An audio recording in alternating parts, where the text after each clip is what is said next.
பையன் எப்படி இருப்பான், அதே மாதிரி ஸ்லாங்கு, அவரோட கபடி விளாட்றதுமே எந்த விதத்துலையுமே ஒரு காம்ப்ரமைஸே இல்லை. நல்லா ஒர்க் பண்ணியிருந்தார். ஆல்ரெடி அவர் சொல்லி இந்த மாதிரி 5 இயர்ஸ் ஒர்க் பண்ணதுக்கான அவுட்புட் இருக்குது. நல்ல ஒரு குட் பொட்டன்ஷியல் போட்டு நல்லா நடிச்சிருக்காரு. மியூசிக் கரெக்டாக வைபாக இருக்குது. அவர் இந்தியன் மேட்ச் விளாட சொல்ல ஒரு மியூசிக்கு, அவர் வந்து ஃபஸ்ட்டு நல்ல போராடுற சொல்ல ஒரு மியூசிக், போராடி இங்கேருந்து வெளியே போகிறாரு, தமிழ்நாடு டீம் விளாட போகிறாரு. அதுக்கான எல்லா மியூசிக்குமே கரெக்டாக நடந்த உண்மை சம்பவத்தை தானே பண்ணுறாரு. அதே மாதிரி இதில் ஒரு உண்மை சம்பவத்தை பண்ணியிருக்காங்க. நல்லா இருக்கு. ஜாதி தான் பேசுது, அரசியல் இருக்கு இருக்கு இருக்கு. அது ஆனால் அது போர் அடிக்கிற மாதிரியோ இல்லை ஒரு மாதிரி முகம் சொல்லிக்கிற மாதிரிலாம் எதுவும் இல்லை. அன்னைக்கு நடந்த விஷயத்த பதிவு பண்ணியிருக்காங்க. பயமா இருக்கு, அதெல்லாம் பார்க்கும்போது பயமா இருக்கு. 1990 எப்படி நடந்திருக்குன்னா அதுக்கு முன்னாடி எப்படி இருக்கும், அதுக்கு முன்னாடி எப்படி இருக்குன்ற அந்த முறை எல்லாமே கரெக்டாக சொல்லியிருக்கிறாங்க. இன்னொரு விஷயம் ஒவ்வொன்றும் ரியலிஸ்டிக்காக காட்டியிருக்காங்க. சின்ன சின்ன விஷயமா அந்த பாட்டாகட்டும் எல்லாம் அந்த இது சார்ந்ததாகவே இருக்கு. குரு செமையாக பண்ணிட்டாரு. அதான் சொன்னேன், படத்துலேயே நிரூபிச்சிட்டாரு இவர்.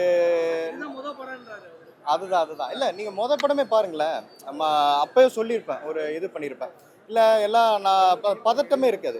படத்துக்கு உண்டான அது நார்மல் படமும் கிடையாது. ஒரு லவ் படம், ஒரு 4 ஃப்ரெண்ட்ஸு, காமெடிங்க அப்படி பண்ணாமல் அதுலேயே ஒரு ட்ரக் அடிக்டாக ஒரு மூர்க்கத்தனமான ஒரு லவ்வரை ஒரு ரக்கடபாயே பண்ணியிருப்பார்.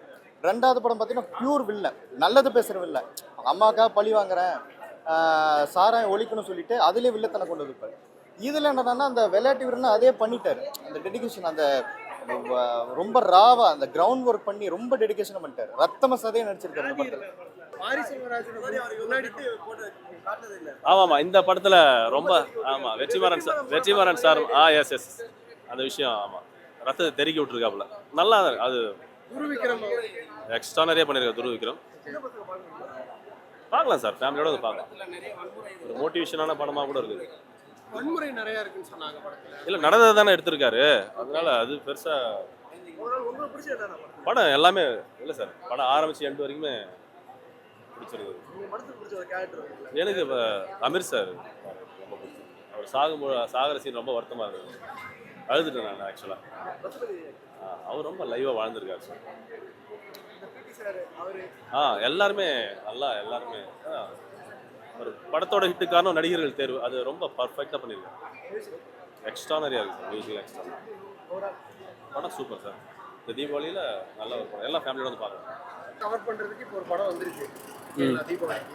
இந்த படமும் யங்ஸ்டரை கவர் பண்ணி ஜாலியாக இருக்க வைக்கணும் எப்படி? கண்டிப்பாக அது வந்து வேற மாதிரி ஒரு லவ் கதைகளத்தோட போகும். இது வந்து ஒரு 2 டேரக்டர் அப்புறம் ஒரு national award player, kabaddi player, இவங்க 2 பேரும் வந்து ஒரு கான்ட்ரவர்ஷியலான இடம், ஒரு கலவரமான சூழ்நிலையிலேருந்து எப்படி மேலே வர்றாங்க அப்படின்ற ஒரு கதை. இதில் ஃபன்னும் இருக்குது, பார்க்கலாம். நியூட்ரலைசிங்காக இருக்குது. ரொம்ப சண்டை போடுறது